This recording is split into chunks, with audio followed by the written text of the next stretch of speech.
জানাই আশা করি আপনারা সবাই খুব ভালো আছেন। হে ফ্রেন্ডস, রেজিস্ট্রেশন কেমন লাগে তোমাদের সকলকে? তোমাদের বিয়েবাড়ির আগের পর্বের কথা নিশ্চয়ই মনে আছে। এটা কি দিয়ে শেষ হয়েছিল বলো তো? একদম ঠিক, জুতো চুরি আর জুতোর দর কষাকষি। সেই জুতোর টাকা আমরা পেলাম কি পেলাম না, বা ঘর ধরানির জন্যই বা ঠিক কত টাকা পেলাম, সেটারই পুরো গল্পটা তোমাদের সাথে দিয়ে শেয়ার করবো। টাকা পাওয়া না পাওয়া তো পরের কথা, আমরা কি সত্যিকারের জুতোটাকে সবসময় আগলে রাখতে পেরেছিলাম? না, চোরের ওপর বাটপারি করার মতনই আমাদের চুরি করা জুতো আবার দ্বিতীয়বার চুরি হয়ে গেছে। চুরি করেছিল এক দাদা, বুম্বাদা। সে আমরা যেখানে জুতো লুকিয়েছিলাম সেইখান থেকে জুতো চুরি করে এনে আবার জামাইবাবুকে পরিয়ে দিচ্ছিল।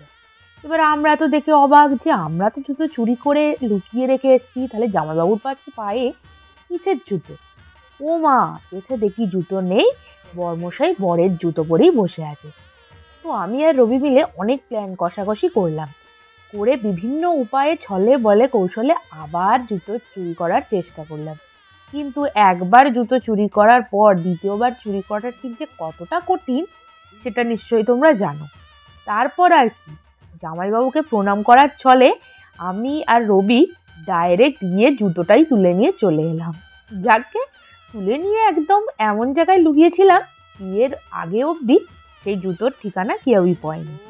চলো, তোমরা নিশ্চয়ই ভিডিওটাতে দেখতেই পাচ্ছ আমরা গল্প করতে করতে এদের বিয়ের বিভিন্ন যে আচার অনুষ্ঠান সেটা কিন্তু চলছে, দেখতে থাকো। কিন্তু এদের আবার একটু নিয়মটা অন্য। বিয়ে হতে হতে কুসুন্ডিকার আগে বিয়ের ছিল হাফ টাইম মতো, তখন বসে লোকে বাসর রাতে যেরকম খাওয়া দাওয়া সারে তেমন বরবউও খাওয়া দাওয়া সেরে নিল। তাই আমিও খাওয়া দাওয়া করে এসেছিলাম। এসেই দেখি এদের কুসুন্ডিকার কাজ শুরু হয়ে গেছে। একের পর এক যজ্ঞ হতে কাঠ আর ঘি পড়েই চলেছে, আর বাইরে রাত দুপুরে সবাই আমরা করছি ওয়েট, কখন সিঁদুরদান হবে। তাই তখন 1টা বাজে। তো রাত্রে শীতের দিনে লগ্ন হওয়া কতটা যে কঠিন সেটা নিশ্চয়ই জানো। বাইরে ওপেনে বসে বসে আমরা তো ঠান্ডায় কাঁপছি, আর বর আর বউমশাই খুব ভালো আগুনে তাট তুলছে, এবং ঠাকুরমশাইও সেম। তারপর ধীরে ধীরে 7বার এরকম পদ্ধতিতে 7 পাক ঘোড়া, নুড়ি এবং পান পাতা, তারপরে শিলনোড়া, এইসব জিনিসে পা দিয়ে দিয়ে একে একে নানান রকমের আচার অনুষ্ঠান চলতে থাকলো। এদের আচার অনুষ্ঠান বেশ অনেকটাই বড় এবং অন্য পদ্ধতিতে। যেহেতু জেবিরা ব্রাহ্মণ, তাই এনাদের অনেক রকমের নিয়ম টিয়ম, সেটা আমি অতটা জানি না। যজ্ঞ হয়েই চলেছে, শেষমেশ সময়টা এসেই গেল। ব্যাস, রিয়াদির বিয়ে প্রায় শেষ, এখন আর বলা যাবে না, পুরোটাই শেষ, মানে সিঁদুরদানও কমপ্লিট। ব্যাস, সিঁদুরদান হয়ে গেল, মানে এতদিনের অপেক্ষা বিয়ের অবসান। ব্যাস, আজকাল তো বিয়ে হলেই হলো না, সঙ্গে সঙ্গে রিয়াদি দেখি ক্যামেরাম্যানদের লজ্জাবস্ত্র দিয়ে পোজ দিতে রেডি হয়ে গেছে। আরে বাস, দারুণ ছবি তুলছে। আমিও সেই সময়টা একটু ক্যামেরাবন্দি করে নিলাম, আপনাদের সাথে শেয়ার করবো বলে। খুবই মিষ্টি লাগছে। ব্যাস, বিয়ে শেষ। তারপরে কি, জেবি পরিয়ে দিল রিয়াদিকে নোয়াটা একটু ছোট হয়েছিল, তাই যা হোক করে বাঁকিয়ে আপাতত কিছুদিনের মতো ওইটাকেই লাগিয়ে দেওয়া হয়েছে। যা হোক করে পরে না হয় ব্যবস্থা করা দেখা যাবে যে এটা কিভাবে কি করা যাবে। পরে ক্যামেরাম্যানদের ভিডিওগ্রাফিতে রিয়াদি এবং জেবি ওদের কিছু সুন্দর মুহূর্তের কথা তুলে ধরছিল, সেই ভিডিওটা না হয় পরে একদিন তোমাদের সাথে শেয়ার করব। বিয়ে শেষ, এবার বাসরে যাওয়ার জন্য ওরা বাড়িতে চলে এসছে, আর আমি দৌড় ধরে 24,001 টাকা নিয়েই তবে ছাড়বো এইরমভাবে বাসনের মুখে দাঁড়িয়ে আছি। কিন্তু কি আর করব, আমার মুখের বল থাকলেও গায়ের বল নেই। আমি একাই দৌড় ধরে মিনি বাসর ঘরে দাঁড়িয়ে আছি, কেউই আমার সাপোর্টে নেই। তাই আমি আর কি করব, বর আর বউকে ঢুকতে দিতে বাধ্য হলাম। কিন্তু আমি আমার নাছর বান্দা 24,001 টাকার কথা ভুলিনি। সারাক্ষণই জেবির সামনে বলে গেছি এই করে দিলে এই, ওই করে দিলে এই, কিন্তু 24,001 টাকা চাই। ওদের ঢোকাতে আমি বাধ্য হলাম। চলো, ওরা ঢুকে তো এসেছে, আর পিসিও একটা তালাতে বেশ অনেক বড় বড় রসগোল্লা নিয়ে জামাইকে খাওয়ানোর জন্য রেডি। আর গিয়াদিরও খিদে পাচ্ছে, কিন্তু ওরা ঠিক মিষ্টিটা পছন্দ করে না। তাই আমার ছোট পিসি এসে ওর যেহেতু খিদে পেয়েছে, দিল ভাতের থালা, মানে পোলাওয়ের থালাটা হাতে ধরিয়ে, ব্যাস হাতে নেওয়া আর খাওয়া স্টার্ট। দেখোই না, এতটাই খিদে পেয়েছে, হাতে নিয়ে হাত ধোয়ার কোনো বালাই নেই, নিয়েই রিয়াদি খেতে শুরু করে দিয়েছে। দারুণ খিদে পেয়েছিল ওর। আর জেবি ভাবছে, যা, আমাকে কি এই মিষ্টিটা খেয়েই থাকতে হবে, আমাকে কি আর পোলাও দেবে না? সত্যি এরকমই অবস্থা হয়েছিল বটে। রিয়াদি হাতে পোলাওয়ের থালাটা পাওয়ার পর কোনো দিকে আর চোখ নেই, খালি খাওয়া আর খাওয়া। খেয়ে নিয়ে একবার জেবি চাওয়াতে একবার খাইয়ে দিয়েছিল, কিন্তু পুরো অংশটাই প্রায় রিয়াদি খেয়েছিল। ব্যাস, রাত্রিবেলা মিনি বাসর ঘরের শুরু। আমি আর রবি, ব্যাস এই দুজনেই ছিলাম বাসর ঘরের মেয়ে। এই অল্প স্বল্প গান হলো।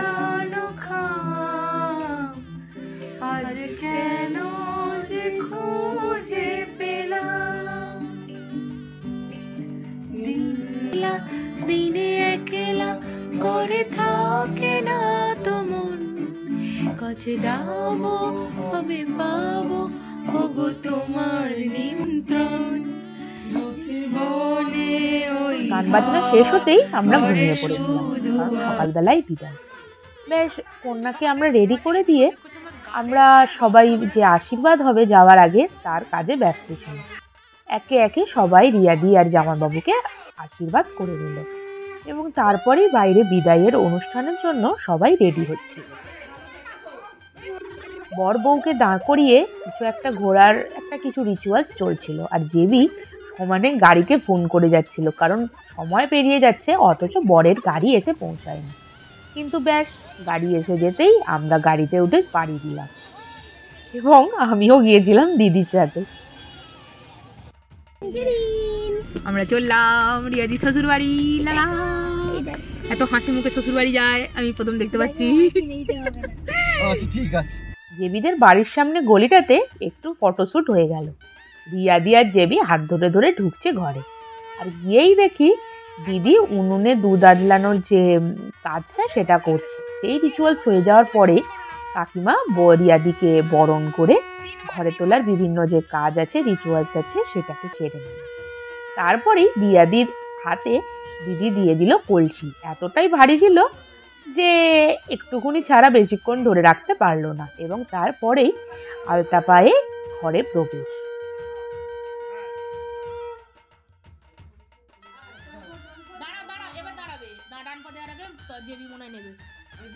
হ্যাঁ,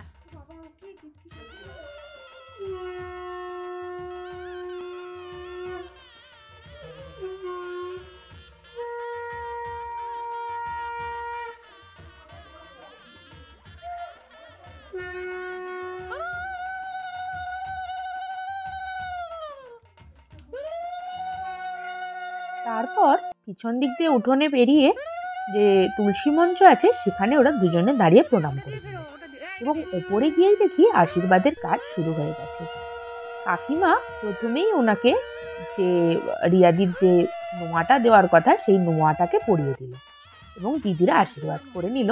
তারপরেই আমার তো খুবই খিদে পেয়ে গেছে, তো আমিও গিয়ে খেয়ে নিলাম। তারপরে অনেকটাই দুপুর হয়ে গিয়েছিল আসার পরে রিয়াদি জেবি দুজনেই চেঞ্জ করে খাওয়া দাওয়া কমপ্লিট।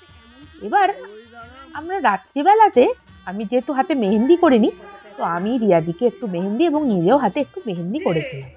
কাল রাত্রিটা একটু ইনোভেটিভই হয়েছিল। ওই যে রিয়াদি গান গাইছে এবং জেবি পিছনে, যেহেতু মুখ দেখতে নেই, পুরো মুখেই চাদর চাপা দিয়ে বসে আছে, সাথে হচ্ছে গান। তারপরের দিন সকালবেলায় উঠে দেখি সৈকতদার বৌদি মিলে খাসির মাংস কষাতে শুরু করে দিয়েছে।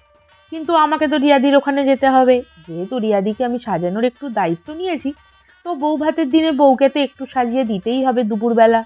তো আমাকে এই মাংসের লোভ ছেড়ে ত্যাগ করে রিয়াদিদের বাড়িতেই যেতে হলো। গিয়ে দেখি রিয়াদির যে ভাত কাপড়ের থালা একদম রেডি, ওই যে সেই মাছের বড় মুড়োটা, এবং সুন্দর করে ভাতের থালাটা ডেকোরেশন করে বসানো। রিয়াদিকে রেডি করে বাইরে এসে দেখি রিয়াদি একদম টিপ টপ ভাবে ঘোমটা দিয়ে পোজ দিতে আবারও শুরু করে দিয়েছে। আর তারপরেই জেবি এসে নিয়ে নিল ভাত কাপড়ের দায়িত্ব। হ্যাঁ হ্যাঁ হ্যাঁ, কখন আবার নিলে? এই তো এখন? মনে নিয়েছি। ঠিক আছে বাট কাপড়ের 2018 আরে বুঝে গেছে। তুই যেমন নিলি তোর বউকে বলতে হবে তোর দায়িত্ব সব নিল। আমার দায়িত্ব নিয়ে আরেকজন জানবো নাকি? বলো, আগে থেকেই নিয়ে নিয়েছি। তুমি যেমন 18 সাল থেকে নিয়েছো, আমিও নিয়েছি। বলো। এনার কাছে ইনকামিং হচ্ছে, আউটগোয়িং কিছু হচ্ছে না। হ্যাঁ বলো। সব রকমের দায়িত্ব নিলাম। 2018 বেকার অবস্থাতেও পাশে ছিলাম, পরে যখন কোটি কোটি টাকা হবে তখনও ব্যাস পাশে। ভাত কাপড়ের অনুষ্ঠান শেষ, এবার একটু খাইয়ে দেওয়া। আমিই বললাম, দেবী চলো একটু রিয়াদিকে প্রথমবারেরটা খাইয়েই দাও, তারপরে রিয়াদিও দেবে।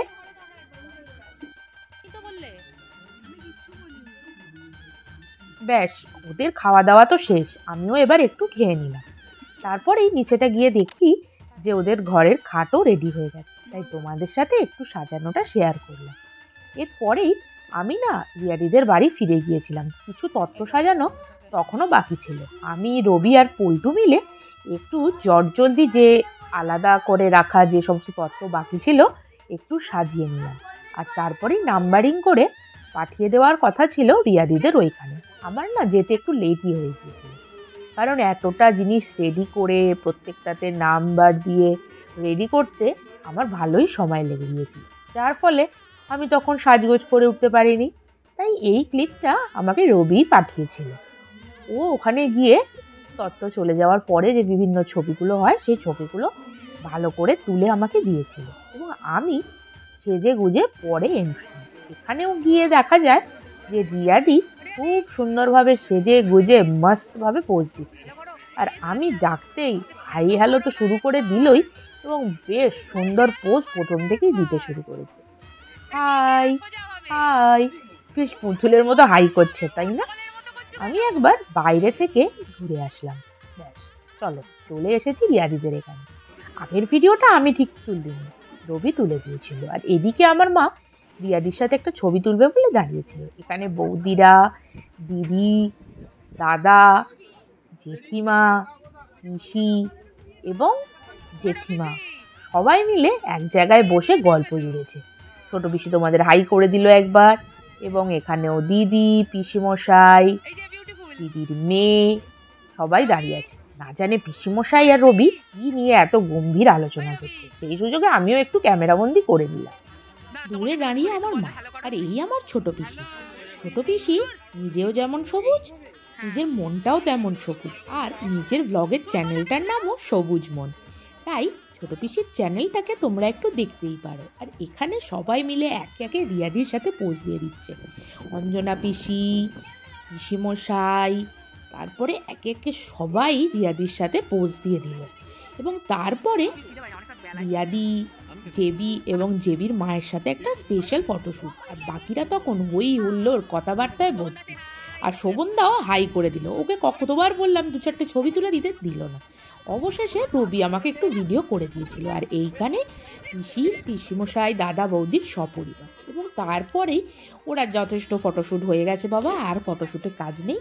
খিদে পেয়েছে, আমিও মাটন কষা ভাত জমিয়ে খেয়ে নিলাম।